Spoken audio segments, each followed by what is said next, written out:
naramde ya. Sri DM Kathir Anand ji. Vanakkam, Chairperson, sir. Sir, I rise to speak on this bill. While some of the reforms in the bills are technically necessary, the provisions are very good, but there are certain areas that, on technical grounds, I'd like for clarification. Sir, on the positive note, the updation of old excise power provisions. The central law has written long before the GST. Excise law was written long before the GST. The bill now has removed all these sections and aligns procedure with the modern system. That's a welcoming act. The digital filing and record keeping, that's a welcoming act. Introducing timeless timelines, that is also a welcoming act in this bill. But sir, there are certain grey areas that I would like to seek clarifications. Sir, there are vague and open-ended wordings in this bill. For example, the bill uses phrases like any other goods and may be notified, and any process and may be prescribed, without defining the limits. I'll give you an example, sir. Sir, imagine a small BD unit in Ambur or Vanibadi in my hamlet village. They know exactly what process attracts excise. But if tomorrow the government issues a notification saying even cutting leaves, warming tobacco is a new process that will attract excise, they will have no protection because the law itself is open-ended. This is an uncertainty, it's a technically dangerous. This is one of the flaws that I need clarification from the finance minister. There's excessive powers being delegated to the executives. Many core tax conditions are moved out of the Act into the rules and notifications. This weakens the Parliament control.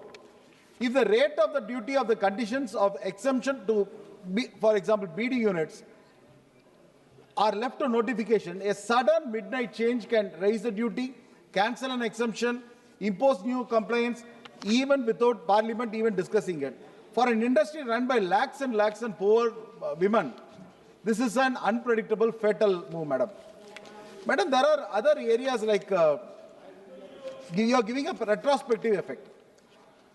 Suppose a BD manufacturer told that their valuation method was right as of now. If the bill now says that the department's earlier view is legally valid retrospectively, the small unit may suddenly can receive notices for 5 years back duty, 5 years penalty, and even interest also. Sir, this is not tax administration. This is an economic punishment by the new act.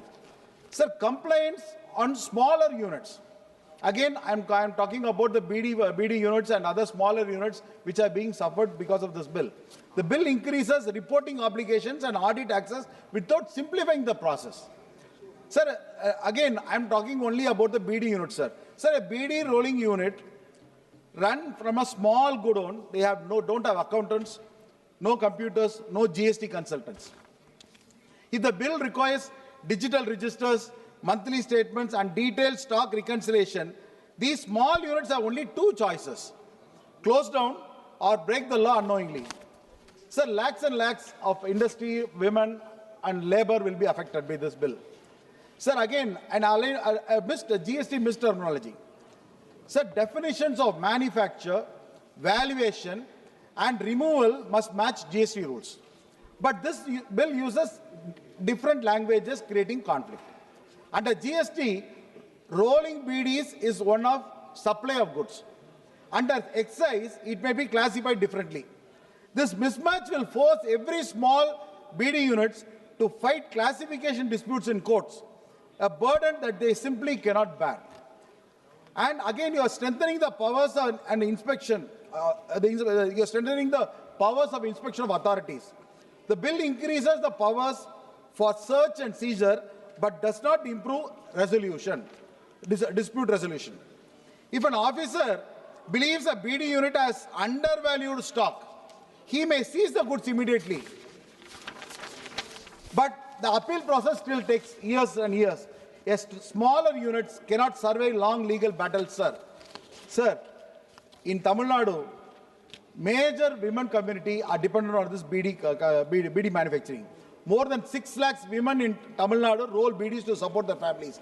They are widows, they are single mothers, elderly women, and even house-based workers. Sir. A sudden increase in this compliance, valuation disputes, seizures, or retrospective demands will wipe out the entire traditional industry, sir.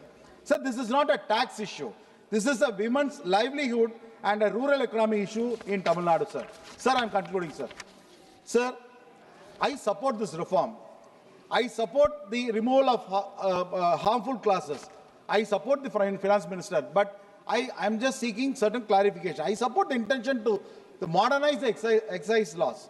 I strongly oppose the provisions creating those confusions, burdening the small industry and threatening the BD workers in particular. Sir, clearly protect the BD industry from the new compliance burdens. Remove vague and unlimited delegated powers on the BD world or the BD industry. Ensure no retrospective effort so that BD industries get penalized. Align the excessive excise definitions with the GST to avoid disputes. Create a simplified low compliance category for smaller units, especially BD, sir. Sir, with these changes, this bill can be made fair, modern, and also people-friendly. Without them, it destroys one of the largest women-led industries in Tamil Nadu, sir. Sir, finally to conclude, BD தொழிலாளர்கள் corona காலத்துல கூட sir பாத்தீங்கன்னா கிட்டத்தட்ட இந்த corona பீரியட்ல யாருக்குமே வாழ்வாதாரம் இல்லாத பொழுது கூட இந்த BD தொழில் எத்தனையோ குடும்பங்களை காப்பாத்திருக்கு, வாழ்வாதாரத்தை காப்பாத்திருக்கு. ஏழை எளிய மக்கள் இந்த BD தொழிலை நம்பி இருக்காங்க. அந்த BDனால என்ன ஹார்ம்ஃபுல் டிசீஸ் வருதுன்றத ஒரு பக்கம் பார்க்கும்பொழுது ஆனா அதனால எத்தனை குடும்பங்கள் வாழ்ந்துட்டு இருக்குன்றது தயவு செய்து சிந்தித்து பார்க்கணும். ஒரு உதாரணத்துக்கு சொல்லணும்னா ஆபரேஷன் பண்ணும்பொழுது அந்த கத்தி எவ்வளவு கூறுன்றதை நிறைய பேர் யோசிக்கிறோம். ஆனா அந்த கத்தியை கூறுனால எவ்வளவு பேருக்கு நம்ம ஆபரேஷன் பண்றதை இன்னொரு பக்கமும் யோசிக்கிறோம். ஆகையால தயவு செய்து தாயுள்ளத்தோடு கேட்கிறேன், தயவு செய்து எங்க ஊர்ல இருக்கக்கூடிய BD தொழிலாளர்கள் குடும்பங்களை காப்பாற்றும்படி கேட்டு அமர்கிறேன். நன்றி, வணக்கம். Thank you, Anand ji. Sri Raja Ram Singh ji. Sri Raja Ram Singh ji.